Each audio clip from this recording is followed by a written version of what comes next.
us was developing the evidence that was going to be needed to show who, in fact, was the driver of this truck, who veered off that roadway and hit Nicole Ray Walker that night and veered back on and didn't stop. That was going to be the challenge. Just after dark on a warm summer evening, 5 children were walking home along this road.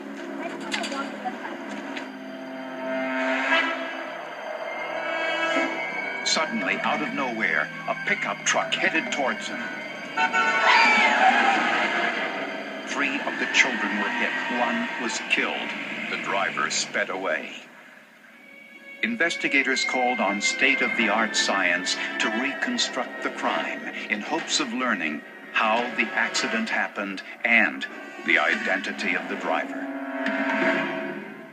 District Attorney Ken Padowitz kept a picture of Nicole Walker on his desk, a sign of his determination to find out what exactly happened on the night of the accident. Nicole suffered extensive injuries. When the truck slammed into her body, her head was whipped back in a whip-like fashion into the lip of the hood of the truck. And then as the truck veered back onto the roadway, her body again was slammed into the pavement. So she had extensive injuries, extensive internal injuries, which resulted in her death. So he turned to a new state-of-the-art scientific tool, forensic animation. It consisted of 3 different views. An overhead perspective, providing a bird's-eye view of what happened.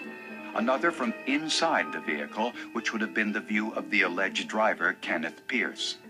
From this vantage point, you can see that Nicole's head would have hit the front hood of the truck, causing her fatal head injury.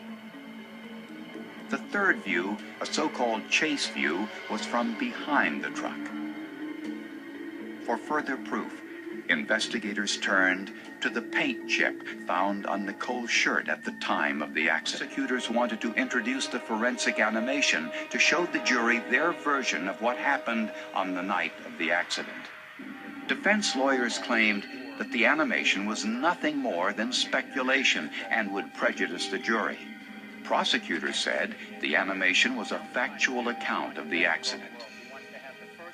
The judge ruled that the forensic animation was admissible. Every single one of those jurors had their eyes glued to that television screen. And I can say, as I studied them and watched them view that computer animation, that I had every single moment of their attention captured for that brief period of time. About front-end damage to a 1980 Chevrolet Silverado pickup truck. He hired Terry Jones. He hired Terry Jones to fix the front of that truck. In addition to the scientific evidence, jurors heard testimony that Ken Pierce made efforts to conceal damage to the truck after the accident. In a case like this, to show an expert's opinion as to how an incident occurred. His attempts to have his conviction overturned because the forensic animation was admitted as evidence were all dismissed. In fact, the appeals court said the virtual reality demonstration of the accident was valid as an expert opinion of the crash that killed Nicole Walker. Trial lawyers, whether they be criminal prosecutors or defense attorneys or civil lawyers, now have an opportunity to use a dynamic, new form of evidence to educate jurors about issues that are before them in courts all over this country. Well, this case involved the death of a little girl, and I became determined to ensure that justice was done for her. And Nicole Ray Walker's family blew up a photograph of their daughter and had a tear painted on her cheek. And they presented Detective Babcock and myself with a copy of this picture. And I have that picture in my office, and it sits there, and I view it every day because that photograph reminds me that justice can still be had in the criminal justice system. And the day that I don't feel that way anymore is the day that I'm going to take down her picture.